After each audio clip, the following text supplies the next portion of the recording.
जय हिंद। मैं पुरुषोत्तम कुमार आप सभी के अपने YouTube चैनल यूथ सफलता एक्सप्रेस पर सभी लोगों का स्वागत करता हूं। आज के इस वीडियो में हम लोग मैथ से संबंधित कुछ महत्वपूर्ण प्रश्नों पर विचार करेंगे। आइए देखिए क्वेश्चन नंबर पहला क्या कहता है। कहता है एक पिता जो है 7 वर्ष और 8 वर्ष की आयु के अपने पुत्रों के नाम जो है वह 10,500 रुपया का वसीयत इस प्रकार से कि जब वे 10 वर्ष का अवस्था का हो जाएगा तो उसको समान धनराशि मिले। कहने का मतलब है उसका एक पुत्र 7 वर्ष का है, एक पुत्र 8 वर्ष का है, दोनों में 10,500 रुपये का बंटवारा इस तरह से उसके वसीयत उसके नाम पर इस तरह से कर देता है कि जब 10 वर्ष का अवस्था होता है तो दोनों को समान धनराशि मिलता है। कहता है यदि चक्रवृद्धि ब्याज की दर 10% वार्षिक हो तो बड़े पुत्र का वर्तमान में धनराशि कितना हिस्सा होगा। अब देखिए बात समझिए, तो एक पुत्र 7 वर्ष का, एक पुत्र 8 वर्ष का है। समझिएगा, ध्यान दीजिएगा। तो जो 7 वर्ष का है उसको दिया गया राशि को हम मान लेते हैं ए, और जो 8 वर्ष का है उसको दिया गया राशि को हम मान लेते हैं बी। देखिए तो दोनों के राशि को जो है चक्रवृद्धि ब्याज पर रख दिया जाता है। चक्रवृद्धि ब्याज के आधार पर जो है उसको रखा जाता है ना। जो 10 वर्ष की अवस्था प्राप्त होने पर दोनों को समान धनराशि मिलता है। तो सोचिए ना, रेट चक्रवृद्धि ब्याज का 10% है तो 1 प्लस में 10/100 है ना। अच्छा, जो 7 वर्ष का है तो उसका राशि जो है 3 साल के लिए रखा जाएगा, 3 साल के लिए जमा होगा। और जो 8 साल का है ना, उसका राशि कितना साल के लिए जमा होगा, उसका राशि जो है 2 साल के लिए जमा होगा। ध्यान दीजिएगा। तो जब दोनों 10 वर्ष का, तो जो 7 साल का है तो उसको 10 वर्ष का अवस्था होने में 3 साल का समय लगेगा, और जो आपका 8 साल का उसको 10 वर्ष का अवस्था होने में 2 साल का समय लगेगा। अब देखिए तो 10 साल की अवस्था होने में दोनों को बराबर धनराशि मिलता है, तो दोनों का मिश्रधन को हमने बराबर कर लिया। देखिए पावर 2 काट के हटा दीजिए, इधर से भी पावर 2 कॉमन हो जाएगा तो एक पावर केवल बचेगा, इसको काट दीजिए। तो लिखिएगा ना A:B बराबर है ना। अब देखिए ना, तो 11/10 यानी 10 अनुपात कितना हो गया आपका 11। कहने का मतलब है हमने, अब देखिए तो हमसे पूछा क्या गया, दोनों के राशि के बीच का, यानी दोनों में जो राशि का बंटवारा किया गया वह 10/11 के अनुपात में किया गया। हमसे कहता है बड़े पुत्र का वर्तमान में कितना धनराशि का हिस्सा है। अब देखिए तो बड़ा पुत्र, तो हम बड़ा पुत्र का, छोटा पुत्र जो था वह 7 वर्ष का था, उसका राशि को हमने ए माना था। बड़ा पुत्र जो 8 वर्ष का था उसका राशि को हमने बी माना था, तो यानी बी का मान बताना है। देखिए राशि जो है आपका वह 10,000 कितना है 500। अब देखिए ना, जो 21 यूनिट का मान हो गया दोनों मिला के, बी का मान निकाल रहे हैं यानी 11 यूनिट का मान निकाल रहे हैं। चलिए इसको काट लीजिए, 500 बार में कट जाएगा। आपका उत्तर कितना हो जाएगा 5500 रुपया हो जाएगा। कितना हो जाएगा 5500 रुपया है ना, 5500। आपका उत्तर क्या हो जाएगा, ऑप्शन नंबर तीसरा। क्या किए है ना, एक का 3 साल का मिश्रधन जो 7 साल का था, और जो 8 साल का था उसका 2 साल का मिश्रधन, दोनों आपस में बराबर अकॉर्डिंग टू क्वेश्चन है ना। चक्रवृद्धि ब्याज के हिसाब से 10% रेट था, वहाँ से दोनों के राशि के बीच का रेशियो आ गया। दोनों में राशि का बंटवारा 10,500 में होता है, 10,500 बी का मान निकाल लिया गया, 5500 हो गया। आपका उत्तर हो जाएगा ऑप्शन नंबर तीसरा। आइए अगला क्वेश्चन पर विचार करते हैं। ध्यान दीजिएगा, अगला क्वेश्चन देखिए क्या कहता है।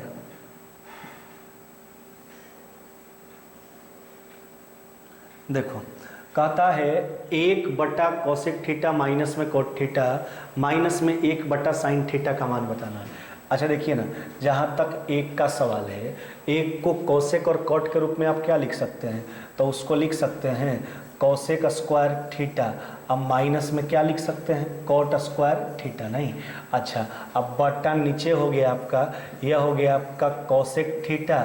अब माइनस में क्या हो गया आपका कॉट थीटा है ना। अब देखिए जबकि ये आपका माइनस है ना, अब साइन को पलटेंगे तो क्या हो जाएगा, यह हो जाएगा आपका कोसेक थीटा। साइन को पलट लिए। अब ऊपर देखिएगा, ध्यान दीजिएगा, ए स्क्वायर माइनस में बी स्क्वायर हो गया, तो ए स्क्वायर माइनस में बी स्क्वायर बराबर ए प्लस बी इंटू ए माइनस बी। तो ए माइनस बी तो नीचे है, कट जाएगा, प्लस वाला मान बचेगा। तो ऊपर आपका बच गया कॉसेक थीटा, अब प्लस में क्या बच गया आपका कॉट थीटा। अब इसमें घटा लीजिए आप कॉसेक थीटा है ना। अब इसमें देखिए कॉसेक थीटा को घटा लेते हैं। देखिए कॉसेक थीटा काट के हटा दीजिए। आपका उत्तर जो मान्य हो जाएगा वह क्या हो जाएगा आपका कॉट थीटा। क्या हो जाएगा आपका उत्तर कॉट थीटा। क्या किया हमने, जो एक था, एक को हमने कॉसेक और कॉट के रूप में लिखा, कॉसेक स्क्वायर थीटा माइनस में कॉट स्क्वायर थीटा। नीचे कॉसेक थीटा माइनस में कॉट थीटा था, वहाँ जो है माइनस में 1/साइन थीटा था, साइन को पलटे कॉसेक मिलेगा, तो ए स्क्वायर माइनस में बी स्क्वायर, ए प्लस बी इंटू ए माइनस बी कटेगा, ए प्लस बी बच गया। अब उसमें कोसेक घटा लिए, कॉट थीटा हो गया। आपका उत्तर हो जाएगा ऑप्शन नंबर दूसरा, है ना। क्या हो गया आपका? ऑप्शन नंबर हो गया आपका 2, है ना। आइए अगला क्वेश्चन पर विचार करते हैं। देखिए क्या कहता है। कहता 280 ग्राम चीनी और पानी के मिश्रण में जो है 30% पानी है ना, कितना पानी मिश्रण से वाष्प द्वारा उड़ा दिया जाए। देखिए पानी मिश्रण से वाष्प द्वारा उड़ा दिया जाए ताकि मिश्रण में पानी 20% रह जाए। देखिए तो जब भी इस तरह का प्रश्न पूछा जाता है आपसे तो हम क्या सोचते हैं कि हम देखते हैं कि किसके मान में परिवर्तन नहीं हो रहा है। तो यहाँ पानी वाष्पित कर रहा है तो पानी का मान घटेगा, इसका मतलब चीनी के मान में कोई परिवर्तन नहीं हो रहा है, तो चीनी को लेकर प्रश्न बनाएंगे। तो देखिएगा तो 280 ग्राम का आपका मिश्रण था, तो उसमें अगर 30% पानी है तो चीनी कितना हो जाएगा आपका? चीनी हो जाएगा आपका 70%। अब देखिए क्या कहता है, कितना पानी मिश्रण से वाष्प द्वारा उड़ा दिया जाए। मान लेते हैं कि x ग्राम, है ना, x ग्राम 280 ग्राम आपका चीनी था, चीनी और पानी का मिश्रण था जिसमें 30% पानी हो गया, इसका मतलब 70% आपका चीनी हो गया। अब कहता है कितना पानी जो है मिश्रण से वाष्पित कर दिया जाए, उड़ा दिया जाए। अब देखिए मान लिया गया x ग्राम पानी जो है मिश्रण से वाष्पित कर रहे हैं। अच्छा तो पानी का मात्रा अगर घटेगा, दोनों में से किसी का मात्रा घटेगा तो मिश्रण भी घटेगा। अगर x ग्राम पानी घटेगा तो x ग्राम समझिए मिश्रण भी घटेगा। तो जो मिश्रण था 280 ग्राम, अब वो घट के हो गया 280 माइनस में कितना? x। अब जो नया वाला मिश्रण है उसमें पानी 20%, तो पानी 20%, तो वहाँ पर चीनी कितना हो गया आपका? चीनी हो जाएगा आपका 80%, है ना। तो चीनी का पहले वाला मात्रा, चीनी का बाद वाला मात्रा दोनों बराबर होगा क्योंकि चीनी के मान में कोई परिवर्तन नहीं हुआ है। अब इसको काट के हटा दीजिए आप, है ना। अब देखिए एक शून्य इधर काट के हटा दीजिए, 8 से काट लीजिए आप, है ना। 8 तरीके हो गया 24, 35 बार में कट गया, तो ये हो जाएगा आपका 280, है ना, माइनस में x बराबर। अब इसको गुना कर लीजिए, है ना, तब 5, 3, है ना, 21 और 3 कितना हो गया आपका? 24, है ना। चलिए उधर भेज दीजिए, लिखेंगे इसलिए x बराबर, है ना। अब घटाइए 245, तो ये हो जाएगा आपका 35, यानी 35 ग्राम आपका उत्तर हो जाएगा। देखिए ऑप्शन में नहीं दिया गया, एक ऑप्शन सुधार लीजिएगा। आपका उत्तर है ना 25 नहीं 35 ग्राम होना चाहिए, 35 ग्राम होगा आपका उत्तर, है ना। ऑप्शन नंबर हो जाएगा आपका 4, है ना। एक ऑप्शन को सुधार लेना है क्योंकि आपका उत्तर आ रहा है 35 ग्राम। तो ध्यान रखिएगा, बस इस प्रकार के प्रश्नों को बनाने के लिए हम वैसे चीज़ को लेके चलेंगे जिसके मान में कोई परिवर्तन नहीं हुआ। बात यहाँ पर चीनी और पानी का किया गया था, पानी को वाष्पित किया गया था, तो इसका मतलब चीनी के मान में कोई परिवर्तन नहीं था, अतः चीनी का पहले वाला मात्रा बाद वाला मात्रा को हमने बराबर करके x के मान पर विचार कर लिया। आइए अगला क्वेश्चन पर विचार करते हैं।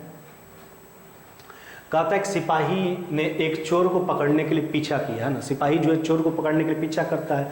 सिपाही 150 मीटर प्रति मिनट की चाल से दौड़ता है और चोर 125 मीटर प्रति, तो वास्तविकता बात है चोर का स्पीड कम है, सिपाही का ज़्यादा है, पकड़ लेगा उसको।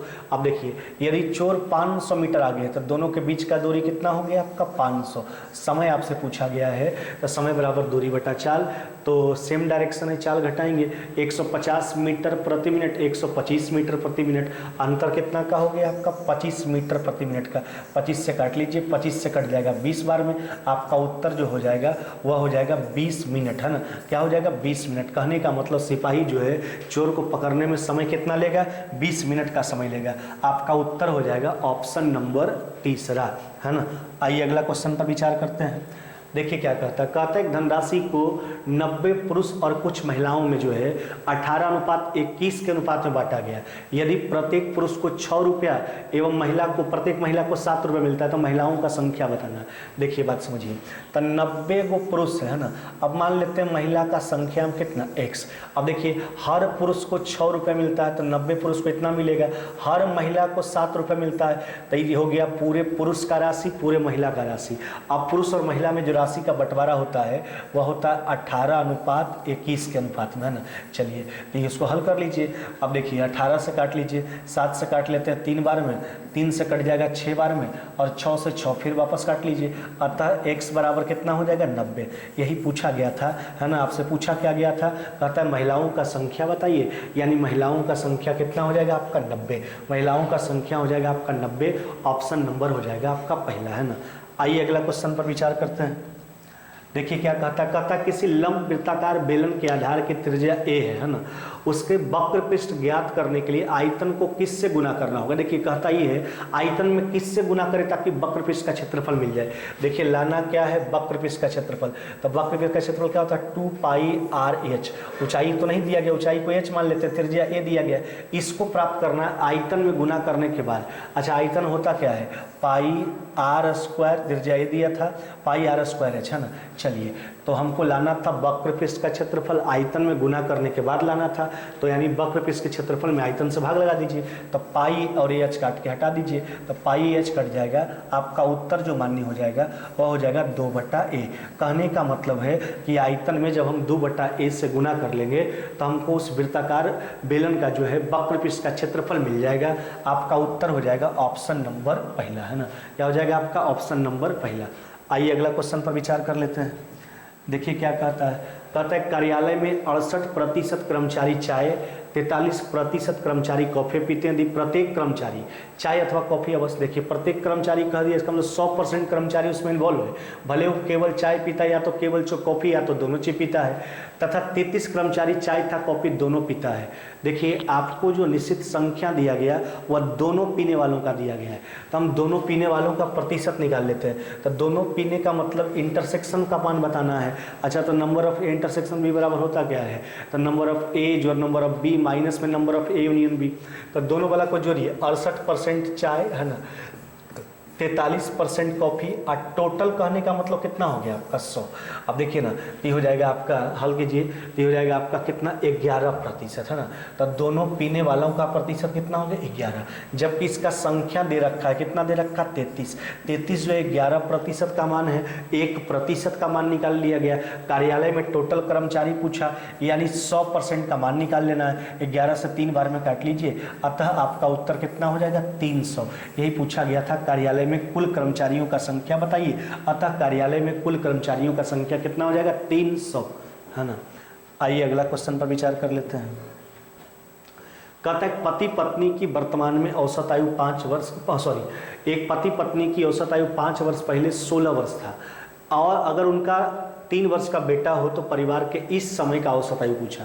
अच्छा देखिए ना, पति पत्नी दोनों व्यक्ति का 5 साल पहले औसत 16 था, तो वर्तमान में आने के लिए दोनों में 5 जुटेगा, यानी औसत में 5 का वृद्धि होगा। तो जो 5 साल पहले औसत 16 था, अब कितना हो जाएगा 21 है ना। अच्छा ये दोनों का औसत है, दोनों का जोगफल निकाल लिए, ये पति पत्नी का वर्तमान में जोग हो गया। अब देखिए इसका 3 साल का एगो बेटा है, तो ये वर्तमान में परिवार के तीनों सदस्य पति पत्नी और उसका बेटा, ये तीनों का जोग निकल के आ गया। वर्तमान में परिवार का औसत पूछा, अभी तो परिवार में 3 सदस्य है, तो औसत निकालने के लिए सम ऑफ क्वांटिटी बटा नंबर ऑफ क्वांटिटी। चलिए 3 से काट लीजिए, 7 बार में 3 से इधर काट लीजिए 1 बार में, तो ये हो गया 14, कितना हो जाएगा आपका 15 वर्ष। यही पूछा गया था कि वर्तमान में जो है परिवार का औसत क्या है, तो वर्तमान में परिवार का औसत आयु जो है वो 15 वर्ष है। आपका उत्तर हो जाएगा ऑप्शन नंबर 4 है ना। आइए अगला क्वेश्चन पर विचार करते हैं। देखिए क्या कहता है एक व्यक्ति 7 रुपये प्रति केजी की दर से 30 केजी दूध खरीदता है और उसने 15 रुपये खर्च करके दूध को मथवाया क्रीम निकालने के लिए। देखिए तो पहले कॉस्ट प्राइस पर आप विचार कर लीजिए। देखिए तो यहाँ पर 7 रुपये लीटर के हिसाब से दूध खरीदा, ये तो क्रेमुल हो गया, 15 रुपया ऊपर से खर्च किया, तो ये हो गया आपका 210 और 15 कितना हो जाएगा आपका, तो ये हो गया 210 और 15 हो गया आपका 225, तो इसका टोटल कॉस्ट प्राइस हो गया 225 रुपया। अब हम विचार करते हैं सेलिंग प्राइस पर। अब देखिए क्या कहता है, जब वो दूध को मथवाता है तो 4 केजी क्रीम और 20 लीटर टोंड दूध कहने का मतलब बिना क्रीम वाला दूध है ना प्राप्त होता है। यदि उसने क्रीम को 35 रुपये प्रति केजी, टोंड दूध को 5 रुपये प्रति लीटर के हिसाब से बेचा है। अब देखिए तो पूरे विक्रय मूल्य पर विचार कीजिए, 4 केजी क्रीम निकला है और क्रीम को बेचता है 35 रुपये के हिसाब से। अब 20 लीटर जो है टोंड दूध निकला है, इसको 5 रुपये प्रति लीटर के हिसाब से बेचता है। अब देखिए ना, तो 35 का कितना हो गया 140 और इस 100 नहीं, तो यानी कितना हो गया आपका 240 रुपया। अब आप देखिएगा तो यहाँ पर जो है 240 रुपया इसका टोटल विक्रय मूल्य हो गया। अब देखिए ना, तब 225 रुपया क्रय मूल्य हुआ, 240 रुपया आपका विक्रय मूल्य हो गया, है ना। तो यहाँ पर जो है वह लाभ कितना का हो गया, लाभ हो गया 15 का, है ना। कहाँ से हो गया आपका 225 से, 15 जो है 225 का कितना परसेंट है, चलिए 25 से काट लीजिए, 4 बार में कट गया, 9 बार में, 3 से 5 बार में, 3 से 3 बार में, तो 20/3, कहने का मतलब 6.2 कितना हो जाएगा 3%, 6.2/3%। आपका उत्तर क्या हो जाएगा, ऑप्शन नंबर ए, है ना। हमने पहले पूरे क्रय मूल्य पर विचार कर लिया, पूरे विक्रय मूल्य पर विचार कर लिया। क्रय मूल्य आ गया 225 रुपया, विक्रय मूल्य 240 रुपया। इस स्थिति में लाभ हुआ 15 रुपया का, कहाँ से हुआ 225 से, 15 जो है 225 का कितना परसेंट है, 6.2/3%। आइए अगला क्वेश्चन पर विचार करते हैं। देखिए ना, अब इसका वर्गमूल बताना है जो व्यंजक आपके पास गिवन किया गया। देखिए बात समझिए, पर इसको हल करके देखिए आप। अच्छा, ये पावर 4 है ना, ऊपर पावर 4 नीचे पावर 2, तब पावर 4 को हम क्या लिख सकते हैं, स्क्वायर का हो स्क्वायर लिख सकते हैं। इसको लिख सकते हैं 3.1/3 का होल स्क्वायर का होल स्क्वायर। इसको लिखेंगे 2.2/4 का होल स्क्वायर का होल स्क्वायर। तो वो टूटेगा ए स्क्वायर माइनस में बी स्क्वायर पर, यानी ए प्लस बी इंटू ए माइनस बी। तो जैसे ही तोड़िएगा तो ए माइनस बी नीचे है तो कट जाएगा, तो ए प्लस बी बचेगा। वर्गमूल निकालना तो अंडर रूट कीजिए, तो ए माइनस बी तो कट जाएगा, आपके पास बचेगा ए प्लस बी, यानी कहने का मतलब 3.1/3 का होल स्क्वायर, अब प्लस में बचेगा 2.2/4 का होल स्क्वायर। समझ रहे हैं बात को। स्क्वायर रूट निकालना था आपको, तो रूट तो हमने लगा दिया। अब इसको हल किए तो ए स्क्वायर माइनस बी स्क्वायर पर, तो ए प्लस बी इंटू ए माइनस बी नीचे था, कट जाएगा, ए प्लस बी के रूप में आ गया। चलिए इसको हल कर लीजिए, तो ये हो गया आपका 100 बटा कितना हो जाएगा 9, आई हो जाएगा आपका 100 बटा कितना हो जाएगा आपका 16। चलिए आगे हल करते हैं। देखिए ऊपर से अब 100 कॉमन कर लीजिए, तो 16 9 कितना हो जाएगा, ऊपर 25 है ना, और नीचे हो गया आपका 9 गुना कितना 16। चलिए तो 100 का हो जाएगा 10, 25 का कितना हो गया आपका 5, 9 का हो गया 3 है ना, 9 का हो गया आपका 3 और 16 का कितना हो गया आपका 4। अभी हो जाएगा आपका 5 और ये कितना हो जाएगा आपका 2, तो ये हो जाएगा आपका 25 बटा कितना हो जाएगा 6, है ना। तो 25 बटा 6 यानी कहने का मतलब 4.1 बटा कितना हो जाएगा 6, कितना हो जाएगा आपका 4.1 बटा 6। आपका उत्तर हो जाएगा ऑप्शन नंबर तीसरा, है ना। आपका उत्तर क्या हो जाएगा, ऑप्शन नंबर तीसरा, है ना। आइए अगला क्वेश्चन पर विचार कर लेते हैं। देखिए क्या कहता है, कहता दिए गए चित्र में ए बी और सी डी दो जीवाएँ हैं जो बाहर जाके बिंदु पी पर जो है दूसरे को प्रतिच्छेद करता है। ए बी का लंबाई 5 हो गया, पी बी जो हो गया आपका कितना हो गया 3, पी बी दे रखा है, पी डी का लंबाई कितना हो गया 4, सी डी आपका x है, इसी x का मान बताना है। अच्छा देखिए, अगर वृत्त की जीवाएँ बाहर जाकर एक दूसरे को प्रतिच्छेद करता है तो यहाँ पर कंडीशन क्या होता है, पी ए गुना पी बी है ना, बराबर में पी सी गुना क्या हो जाएगा आपका पी डी, यही तो होता है। अब देखिए सारे मान का प्रयोग कीजिए, पी ए कहने का मतलब 3 प्लस में 5 कितना हो जाएगा आपका 8, जबकि पी बी कहने का मतलब कितना हो गया 3। अच्छा पी सी कहने का मतलब हो जाएगा 4 प्लस में x, जबकि पी डी कहने का मतलब कितना हो गया 4, 4 से काट लीजिए 2 बार में, अब 6 में से 4 चला जाएगा, x बराबर कितना हो जाएगा 2 सेंटीमीटर। यही आपसे पूछा गया था, x का मान पूछा गया था, x यानी सी डी का लंबाई पूछा था जो x के रूप में दिया गया है, अतः सी डी का लंबाई हो जाएगा 2 सेंटीमीटर, है ना। तो इस कंडीशन को याद रखना है कि पी ए गुना पी बी बराबर पी सी गुना पी डी। ऐसा तब होगा जब वृत्त की दो जीवाएँ बाहर जाकर एक दूसरे को काटती हो, है ना। चलिए आपका उत्तर हो जाएगा ऑप्शन नंबर 4, है ना। आइए अगला क्वेश्चन पर विचार कर लेते हैं। कहता है cos थीटा प्लस में sin थीटा बराबर √2 cos थीटा, है ना। cos थीटा माइनस बना भी सकते हैं, लेकिन एक बात ध्यान दीजिएगा, ऐसे बनाना एग्जाम में आप इस बात का ख्याल रखिएगा कि अगर sin थीटा है ना प्लस माइनस cos थीटा बराबर में अगर x हो, है ना, x हो तो इस केस में है ना sin थीटा है ना, sine theta minus plus cos theta का जो मान होता है वह होता है आपका √2 माइनस में x², है ना। तो इसी बात का याद रख के हम हल करेंगे प्रश्न को। क्या बोले, अगर साइन थीटा प्लस में कॉस थीटा का मान दिया, माइनस पूछा या फिर माइनस दिया प्लस पूछा, तो आपको उत्तर के रूप में केवल याद रखिएगा √2 माइनस में x²। अब एक बात और ध्यान दीजिएगा, अब कॉस को भी आगे करने पर फॉर्मेट आपका यही हो जाएगा। अगर कॉस भी दे आगे में cos theta plus minus sine theta, cos theta minus plus sine theta पूछे तो भी वही ये चीज़ यूज कीजिएगा, है ना। कॉस भी आगे करेगा तो कोई फर्क नहीं पड़ने वाला। तो कॉस थीटा प्लस में दिया, माइनस में पूछा है ना, तो ये हो जाएगा आपका कॉस थीटा माइनस में साइन थीटा, इसी का तो मान बताना है ना। √2 माइनस में एक्स स्क्वायर, 2 माइनस में अभी हम बताए हैं ये हो जाएगा √2 इंटू कॉस थीटा का क्या हो जाएगा आपका होल स्क्वायर। चलिए आगे हल कर लीजिए। तो ये हो जाएगा आपका √2, आई हो जाएगा 2, आई हो जाएगा कॉस स्क्वायर थीटा। अब देखिए ना, तो ये हो जाएगा आपका 2 और 1 माइनस में कॉस स्क्वायर थीटा क्या हो जाएगा आपका साइन स्क्वायर थीटा, है ना। तो ये आपका उत्तर हो जाएगा 2 का √2 साइन स्क्वायर थीटा का क्या हो जाएगा आपका साइन थीटा। तो आपका उत्तर हो जाएगा √2 into sine theta, √2 into sine theta आपका उत्तर हो जाएगा। ऑप्शन नंबर क्या हो जाएगा आपका 4, है ना। ऑप्शन नंबर हो जाएगा आपका 4, है ना। तो इस बात का ख्याल रखिएगा आप, है ना, कि अगर sine theta plus minus cos theta बराबर एक्स दिया हो तो उस स्थिति में sine theta minus plus cos theta बराबर √2 माइनस में एक्स स्क्वायर। अगर कॉस भी आगे करता तो भी मान वही होगा √2 माइनस में एक्स स्क्वायर, है ना। चलिए अगला क्वेश्चन पर विचार कर लेते हैं। देखिए इस तरह के प्रश्न में करते क्या है, प्रश्न को बनाने के लिए प्रश्न के नीचे छोर से चला जाता है। देखिए नीचे छोर से चलिए, अच्छा इसको नीचे छोर से हल करते चलिए। तो पहले इसको हल करेंगे तो ये हो जाएगा 5 है कितना 5, और ये कितना हो जाएगा 6 बटा कितना 5, तो ये हो जाएगा 6 बटा 5। तो यहाँ पर 6 आपका रहेगा, आई 5 पलट जाएगा ऊपर। अब ये पूरा को हल कीजिए आप, है ना, ये पूरा को हल कीजिएगा। तो ये देखिए हल करेंगे तो ये हो जाएगा आपका 1 जोड़, अब इसको हल कीजिए आप, तो ये हो जाएगा 6 और 5 कितना 11 बटा 6। तो ये 6 ऊपर चला जाएगा, नीचे कितना हो जाएगा आपका 11, 11 6 कितना हो जाएगा आपका 17 बटा कितना हो जाएगा आपका 11, कितना हो जाएगा 17 बटा 11। तो बस नीचे छोर से हल करना है। पहले हम इसको हल किए, 1 जोड़ 1 बटा 5, तो हो जाएगा 6 बटा कितना 5, 5 पलट के ऊपर चला गया। अब इसको हल करेंगे तो 6 5 11 बटा 6, 6 पलट दीजिए ऊपर, तो 1 जोड़ 6 बटा 11, आपका उत्तर हो जाएगा 17 बटा 11, है ना। क्या हो जाएगा आपका ऑप्शन नंबर ए, है ना, ऑप्शन नंबर ए। चलिए अगला क्वेश्चन पर विचार करते हैं। देखिए क्या कहता है, कहता है ABC त्रिभुज में कोण C पर जो है समकोणिक है। देखिए बात समझिए, यहाँ जो हमसे बात किया गया इस तरह का बात किया गया है ना, यह हो गया आपका A, है ना, यह हो गया आपका B और ये क्या हो गया आपका C पर समकोणिक है।